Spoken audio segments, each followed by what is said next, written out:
어, 성찬은 주님을 기념하는 예식이라고 했는데 지금 읽은 본문을 보면 우리 성찬으로서 주님을 기념하는 또 하나의 의미는 주님의 죽으심을 전하는 것이다 라고 하고 있습니다. 우리가 때를 얻든지 못 얻든지 주님의 죽으심과 부활하심을 항상 증거하는 삶을 사는 것이 성찬을 받은 자다운 삶이라는 것입니다.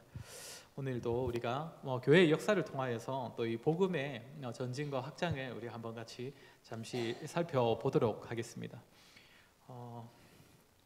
요즘 설교보다 오후 예배가 더 좋다는 소문이 조금씩 들려가지고 한편으로는 기쁘면서 한편으로는 경각심을 가지고 내가 더 말씀을 잘 준비해야겠구나 생각을 그냥 짧아서 그렇게 했거니라고 위로를 하고 있습니다. 지난주에 우리가 이슬람교에 대해서 한번 같이 생각해 보았습니다. 이슬람교는 절대 이스마엘의 후손들이 세운 그 기독교 종교적인 그러니까 민족 종교가 아니라고 했습니다. 이걸 반드시 기억해야 하고, 이제 이스마엘 자손 중에 한 사람이 무함마드라는 사람이 창시한 그런 종교입니다. 사실상 이 종교는 기독교와 비슷한 면도 있지만 사실 타종교라고 볼 수 있을 것입니다. 메카를 굉장히 중요시 여긴다고 했죠. 메카에 모이는 것과 그리고 1년에 한 번은 메카에 방문해야 된다는 것, 그리고 기도 시간마다 메카를 향하여서 기도를 해야 한다는 것.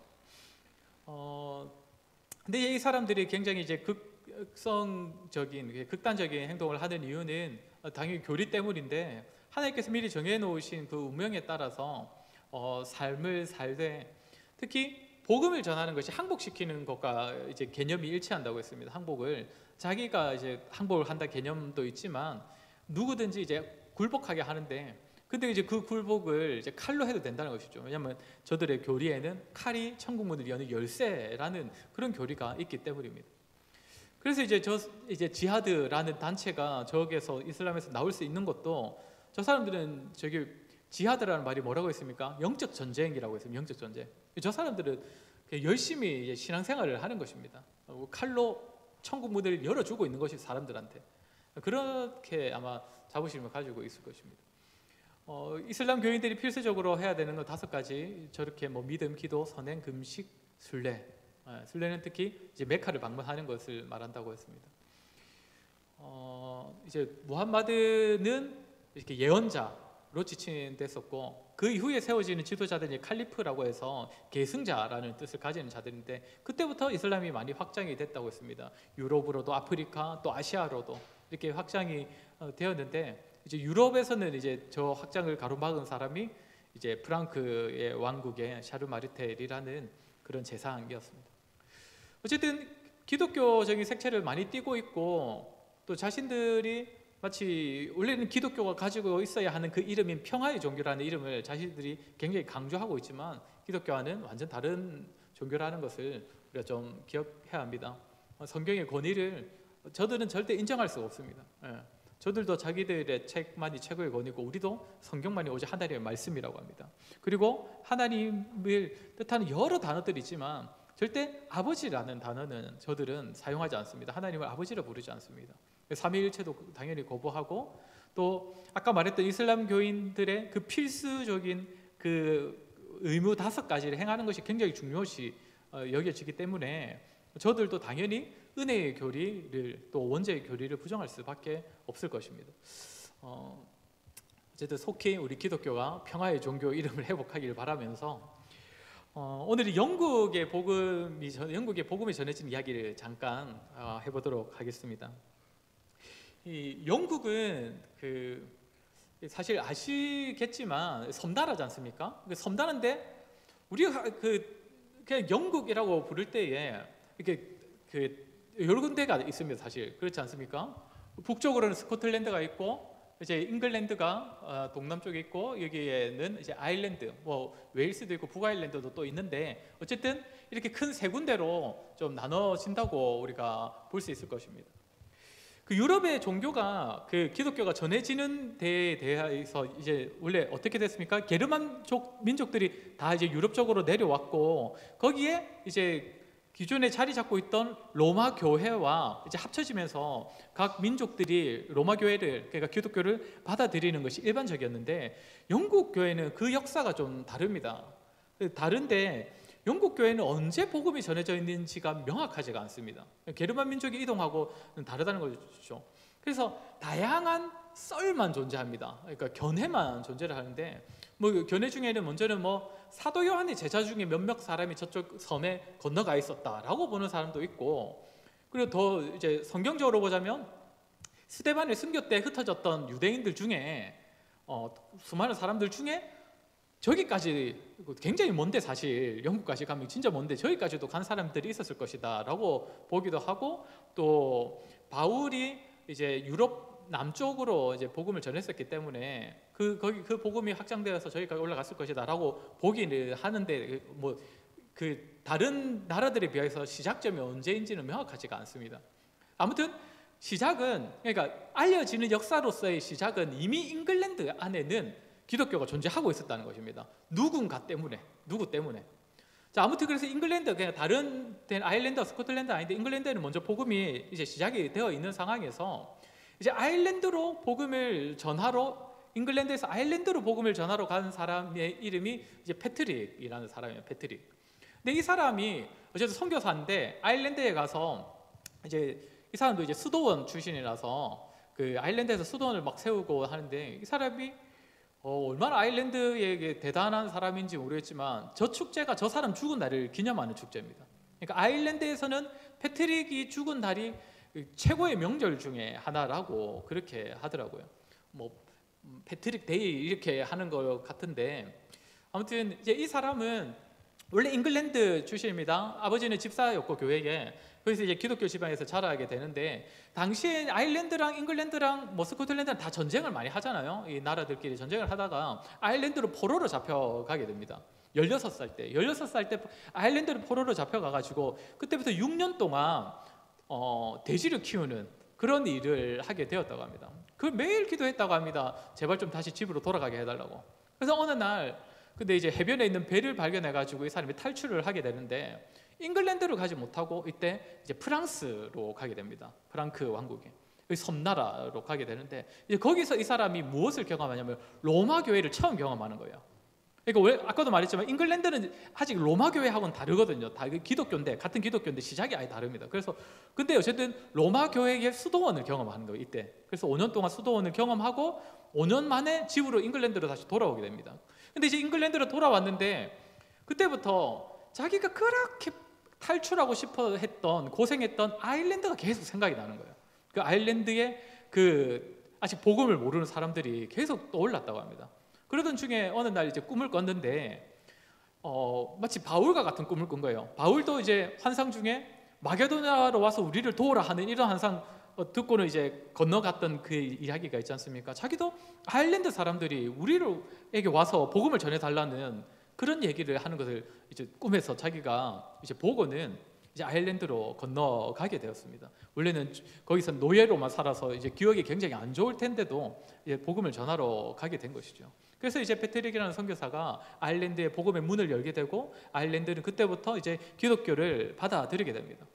패트릭 선교사는 아일랜드에서 살았던 경험이 있으니까 굉장히 또 복음을 잘 전하지 않았겠습니까? 그들 문화와 어울려서. 그래서 이제 각 이 민족의 각 종족의 이제 우두머리만 상대를 딱 하는 거예요, 패트릭 이 사람이. 그래서 굉장히 빠른 확장력을 가져왔다고 합니다. 그러면서 이제 이 사람도 수도원을 경험했으니까 이제 아일랜드에 수도원을 세우기 시작했는데, 그러다가 이제 지금 사진은 못 구했는데 이제 핀니안이라는 사람이 수도원들을 굉장히 많이 확장을 시키고, 이 핀니안이 확장했던 이 수도원 중에서 이제 한 사람이 세워지는데, 그 사람이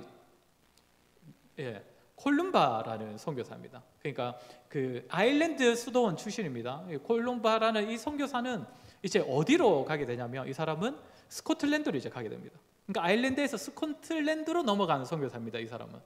그래서 스코틀랜드에 가서 세운 수도원이 아이오나 수도원인데, 지금도 존재를 하는 수도원입니다. 이제 1500년 이렇게 정도 된 거죠.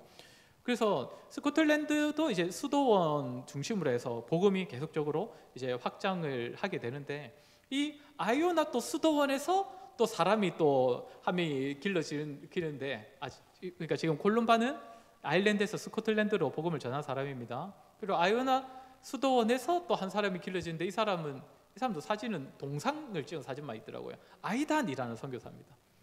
그러니까 이제 스코틀랜드 아이오나 수도원 출신입니다. 그쪽에서 이제 아이단이라는 선교사가 또 배출이 되는데 이 사람은 어디로 가냐면 아까 이제 잉글랜드가 원래 복음이 시작되어 있었다 했는데 잉글랜드 그게 이제 그 중부와 남부고 북부에는 또 복음이 안 전해졌었던 겁니다. 스코틀랜드와 맞닿아 있는 부분. 그래서 스코틀랜드에 있던 이제 아이단 선교사가 다시 잉글랜드로 자신이 이제 또 파송이 되어서 잉글랜드 북쪽에 이제 복음을 전하기 시작하는 겁니다. 지금 이제 잉글랜드의 복음의 역사를 보면 어떻게인지 보이십니까? 잉글랜드에서 아일랜드, 아일랜드에서 스코틀랜드, 스코틀랜드에서 다시 잉글랜드로 지금 복음이 내려오고 있는 것이죠. 그런데 이제 이런 역사 중에 어떤 일이 하나 또 있냐면 그 지난 두 번 전에 이제 그레고리우스라는 교황 이야기를 잠깐 했었는데 대교황이라고 불리는 사람이라지 않습니까? 근데 이 사람이 이제 로마 교회의 입김이 닿지 않는 그 아주 큰 섬나라 영국 이야기를 듣고는 거기에 40명의 수도사들, 그러니까 수도승을 파송을 하거든요. 그러니까 선교사 40명을 파송을 한 거죠.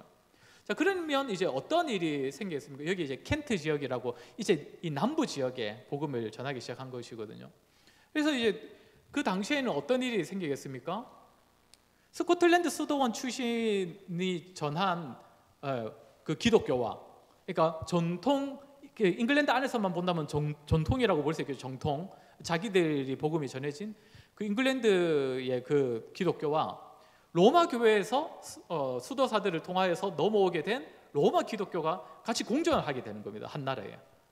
무슨 말인지 이해가 되실지는 잘 모르겠습니다. 제가 지금 설명을 잘 하는지도 모르겠는데, 그래서 같은 기독교지만 로마 교회의 색채를 가지고 있는 기독교, 그리고 기존 영국 교회의 색채를 가지고 있는 기독교가 저 안에서 이제 부딪히게 되는 일들이 벌어지게 됩니다. 같은 기독교인데도. 그래서 사실 기독교와 같은 기독교인데 부딪히면 뭘로 부딪히겠습니까?